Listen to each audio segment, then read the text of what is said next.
আপনাদের শেষ আপনাদের আইনগত প্রশ্ন আছে। আচ্ছা মামুন আপনাকে কিভাবে ধর্ষণ করলো, কিভাবে বলতে আপনি তো তার সঙ্গে মানে স্বেচ্ছায় ছিলেন, তাহলে ধর্ষণ মামলা আসলো কেন? 2 বছর ছিলেন বা 4 বছর ছিলেন। আপনি বলেন আমি ওনার আইনজীবী, আমি বলছি ভাই একটু ওনার কাছে আপনি অবান্তর প্রশ্ন করছেন, আমি কোথাও আপনার পার্সোনাল কোশ্চেন করছেন। আপনি শুনেন, আমি বলি নো নো, আপনি এটা পার্সোনাল নাই তো, আর এটা তো ধর্ষণ কেন হলো? ওনার মুখ থেকে শুনুন, ওনার মুখ থেকে শুনুন, ওনার মুখ থেকে শুনুন, ধর্ষণ কেন হলো? বিষয়টা তো নারী ও শিশু নির্যাতন দমন আইনের 2000-এর ধারা 9 এবং সাবসেকশন 1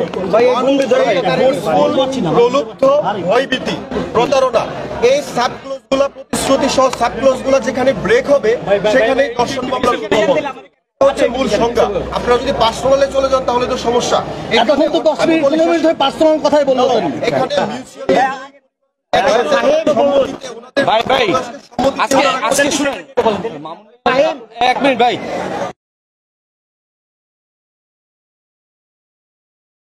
সেই ক্ষেত্রে মামুনের রিমান্ড কেন দেওয়া হলো না, আর জামিনও কেন দেওয়া হলো না? তাকে কারাগারে পাঠানো হয়েছে।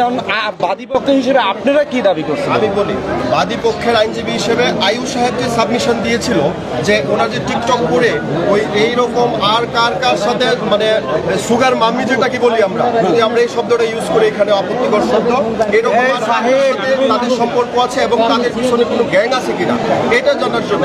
কিন্তু বিজ্ঞ আদালত এই আয়ু সাহেবের বক্তব্য এবং আমরা বাদী আমাদের আইনজীবীদের বক্তব্য শুনে আসামিকে জিজ্ঞেস করেছে, আব্দুল্লাহ আল মামুন, প্রিন্স মামুনকে জিজ্ঞেস করেছে আপনারা কি একসাথে ছিলেন?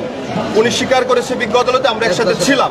এই স্বীকারোক্তির ভিত্তিতে রিমান্ড আবেদন নামঞ্জুর করে এবং আমাদের শুনানি সন্তুষ্ট হয়ে বিজ্ঞ আদালত জামিন আবেদন নামঞ্জুর করে রেখে জেল হাজতে। তার মানে উনি যে আমাদের যে বাদী, উনার সাথে তো হচ্ছে যে অবৈধ সম্পর্ক করছে, এই বিষয়টা কি মামুন কি স্বীকার গেছে? অবৈধ সম্পর্কের বিষয় না এখানে, অবৈধ